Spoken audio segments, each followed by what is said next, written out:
Hi everybody, I hope you're having a great day. In this video, I'm going to be covering Gamma Thor. He made his first appearance in Hulk, issue number 7, that was released in May of 2022.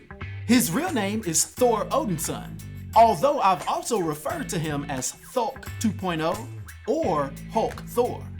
And he's a powerful gamma-irradiated version of Thor that stands approximately 8 feet tall and weighs at least 1,400 pounds. Although he may weigh much more due to him having Asgardian physiology.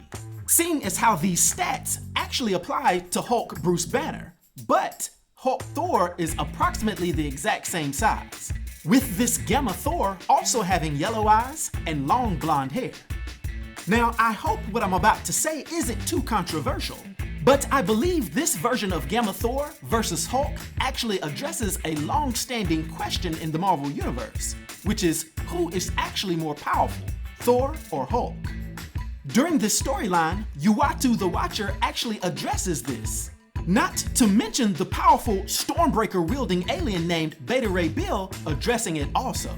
So you'll see that I'll qualify this later, but ultimately it's concluded that Gamma Thor is actually the most powerful.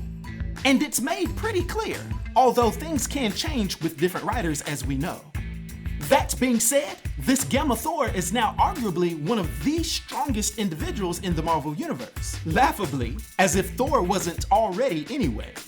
So at this point, I won't even go into all of his vast power levels. You already know what time it is. Now, in this Banner of War storyline, there's some unique things that are going on in each Thor and Hulk's personal life. At this stage, Thor has reforged his hammer Mjolnir, and it's now been imbued with the living soul of his late father Odin, who sacrificed his life against the man-god. On the other hand, Bruce Banner is now using ethereal means to better control the gamma-radiated fury of the Hulk through a literal mind palace, actually piloting the Hulk alter ego as if it were a starship, thus the name Starship Hulk. But when there's a misunderstanding in El Paso, Texas, and the Hulk is accused of taking out a group of people, Thor would intervene personally, tracking the Hulk down to a faraway land to attempt to bring him to justice. A huge battle between the old frenemies then ensues. Their battle literally exudes world-breaking amounts of power.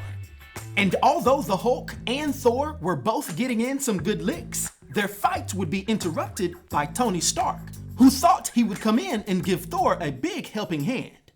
And Tony was kind of right for assuming that he would do this, seeing as how he now pulled out his biggest armor yet, which was the Celestial Hulkbuster armor, literally designed from the body of an old Celestial. However, Tony's powerful assault only angered the Hulk even more, and he ended up overpowering the Celestial armor. An enraged Hulk is no joke. So the net effect is that it made the battle that much harder for Thor. Therefore, partially controlling and speaking through the Mjolnir hammer, Odin devised a plan to defeat the Hulk. So when Odin got inside of Bruce Banner's head, aka the bridge of Starship Hulk's mind, he would confront the Bruce Banner consciousness and try to have him override the Hulk, who was completely in control of the body at this point.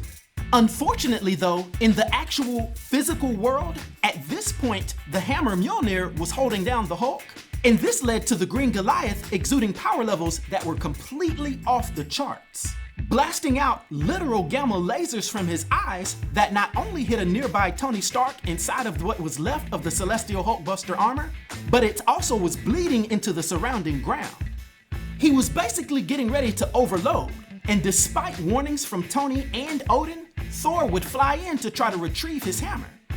But before he could get it, the Hulk would emit a powerful gamma blast, which annihilated basically everything within the whole region. And when the dust settled, Tony, whose armor appeared to be completely annihilated at this point, although he was protected, would look into this crater caused by the explosion and ask his BOSS, artificial intelligence, if a gamma explosion of this magnitude, which was about 3,000 normal-sized gamma bombs, could create a new Hulk if a human was inside of the vicinity. Amazingly, the boss AI responded no, it would atomize a human. But then, as a huge shadow would approach Tony through the smoke, he would ask another ominous question, saying what if a lowercase g god was trapped inside the blast. He was met with his answer by a huge Gamma Thor that replied, "Thor smash." We then see the Hulk come in with a huge good first blow, sending Gamma Thor flying across the landscape. But this one hit was a minor success because Thor would come in and absolutely decimate his Avengers ally. And as Gamma Thor continues to pound on the Hulk, Odin would actually start talking to Banner within his head and saying that he's gonna have to get control to help stop Thor. Banner then lets Odin know that for them to be successful, he'd need a huge favor from him. And it would soon become clear that the favor he asked for was to be made worthy to wield Mjolnir and gain the power of Thor on top of the Hulk's power. The two powerhouses' battle raged on, this time it taking place in Asgard, near the World Tree. Now, this is where it becomes really interesting, because we see that although the Hulk has been empowered with the abilities of Thor, an observant Beta Ray Bill would note that in his berserker mode, Gamma Thor would be unstoppable, even to a Mjolnir-wielding Hulk. Beta Ray goes on to explain that Thor has been holding back anger, rage, and much of his strength for many hundreds of years.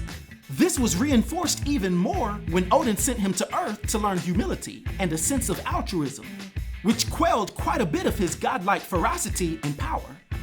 Basically saying that, similar to DC Comics' Superman, Thor is constantly in a state of holding back. But now that he's in a gamma-induced, rage-filled, warrior's madness state, Thor is a problem. And this is proven when he literally rips off the Thor-empowered Hulk's arm during this fight. To be honest, the only thing that stopped the rampage of Gamma Thor was Odin imploring Banner to now allow him to speak to Gamma Thor through the hammer, basically giving Odin the opportunity to talk his son down and then absorb all of the gamma radiation off of him.